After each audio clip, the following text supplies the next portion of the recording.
Assalamualaikum warahmatullahi wabarakatuh. Kami dari kelas RKS 2B Malam akan mempresentasikan hasil tugas kami mengenai risk assessment dalam mata kuliah Manajemen Risiko Keamanan Cyber.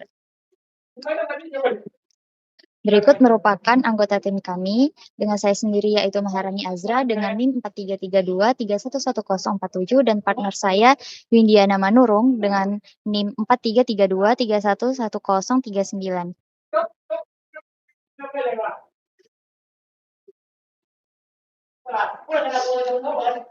Pada presentasi kali ini, kami akan mempresentasikan hasil tugas kami berdasarkan perusahaan PT Northcliffe Citra Nusa Indonesia Tbk atau yang biasa disebut Skybi. Perusahaan ini didirikan pada tanggal 10 Juni 1995 dengan nama PT Kreatif Komunika Citra dan mulai berkomersial pada tahun 1996. Perusahaan ini bergerak di bidang telepon seluler dan penyedia jasa penunjang perdagangan produk. Nah, pada slide ini kami tampilkan daftar risiko teknis, yaitu berupa aset-aset beserta vulnerability-nya. Yang pertama ada aset clients data, vulnerability-nya yaitu data leakage, unauthorized access, lalu ada aset transaction data dengan vulnerability system availability disruption, lalu ada aset master data dengan vulnerability data integrity loss dan unauthorized access. Lalu ada aset yang keempat yaitu software dengan vulnerability, software security vulnerabilities, outdated applications, and lack of security update. Lalu yang terakhir ada aset hardware dengan vulnerability hardware failure dan unauthorized physical access. Lalu pada slide ini kami tampilkan likelihood berdasarkan masing-masing vulnerability dari aset-aset sebelumnya. Seperti pada vulnerability data leakage, likelihood-nya 0,8, unauthorized access, likelihood-nya 0,9, system availability disruption, likelihood-nya 0,7, data integrity loss, likelihood-nya 0,6, dan vulnerability unauthorized access, likelihood-nya 0,5. Lalu selanjutnya dapat dilihat pada slide yang ditampilkan. Lalu pada slide ini kami tampilkan risk determination. Cara mendapatkan hasil untuk mencari risk determination yaitu dengan mengalihkan value aset tersebut dengan likelihood vulnerability tersebut lalu dikurangi dengan persentase current control dalam perusahaan tersebut menangani atau memitigasi risiko tersebut lalu ditambahkan dengan uncertainty knowledge terhadap vulnerability tersebut. Seperti pada aset A dengan vulnerability 1, mendapatkan hasil risk determination 62,4, aset A vulnerability 2 56,7, aset B 63, aset C dengan vulnerability 1 72, aset C vulnerability 2 25,2, aset D vulnerability 1 62,7, dan aset selanjutnya beserta vulnerability selanjutnya dapat dilihat pada slide yang ditampilkan.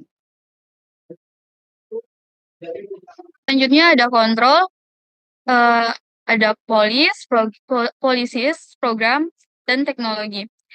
Yang pertama policies atau kebijakan. Dalam policies ini mencakup beberapa seperti kebijakan enkripsi data end-to-end, mewajibkan enkripsi data selama transmisi dan penyimpanan untuk melindungi kerahasiaan data. Dan yang kedua, kebijakan pengelolaan hak akses, yaitu mengatur hak akses karyawan dan pihak eksternal terhadap data dan sistem sesuai dengan prinsip least privilege. Ketiga, yaitu kebijakan keamanan informasi. Menetapkan standar dan prosedur keamanan informasi yang harus dipatuhi oleh seluruh karyawan. Dan yang terakhir, ada kebijakan backup dan pemulihan bencana. Menetapkan proses backup data dan rencana pemulihan bencana untuk memastikan ketersediaan data dan kesinambungan bisnis. Selanjutnya ada program. Dalam program mencakup beberapa, yaitu yang pertama ada pelatihan kesadaran keamanan, yaitu program pelatihan untuk meningkatkan kesadaran keamanan informasi bagi karyawan. Yang kedua, program manajemen insiden, yaitu prosedur dan tim yang bertanggung jawab mengelola dan merespon insiden keamanan.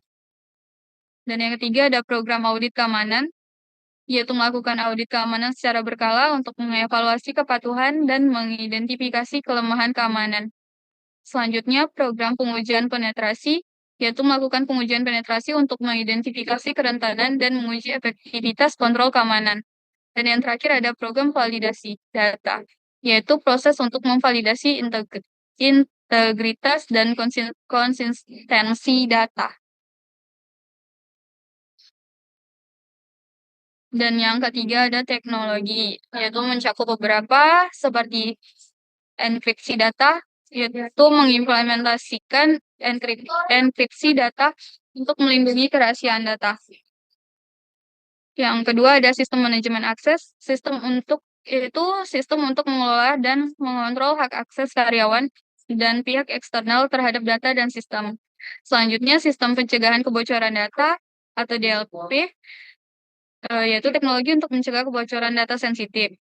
Selanjutnya sistem deteksi atau pencegahan intrusif, yaitu sistem untuk mendeteksi dan mencegah aktivitas berbahaya dalam jaringan. Selanjutnya sistem log audit, yaitu mencatat aktivitas pengguna dan perubahan pada sistem untuk tujuan audit dan investigasi. Yang terakhir ada mekanisme penyimpanan cadangan, yaitu solusi penyimpanan cadangan untuk memastikan ketersediaan data dalam keadaan darurat. Selanjutnya, di sini kami akan membahas data risiko dengan skor tertinggi dalam manajemen risiko keamanan cyber. Yang pertama ada serangan ransomware, yaitu dengan skor 9,0.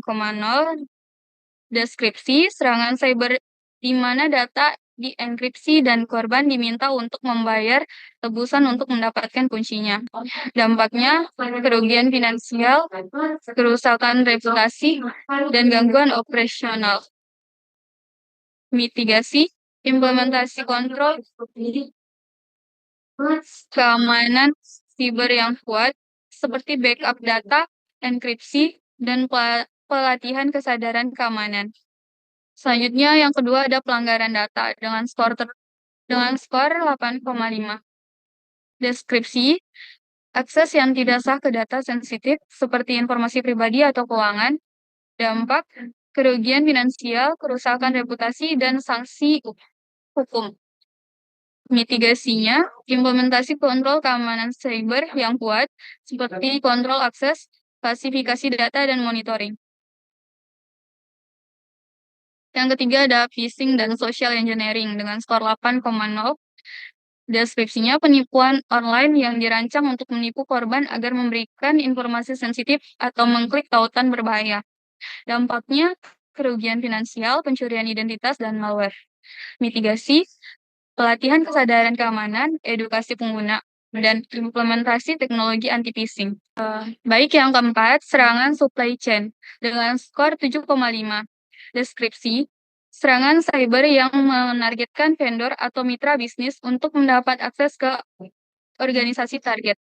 Dampaknya kerugian finansial, kerusakan reputasi, dan gangguan operasional. Mitigasi, penilaian resiko vendor, manajemen risiko rantai pasokan, dan implementasi kontrol keamanan cyber.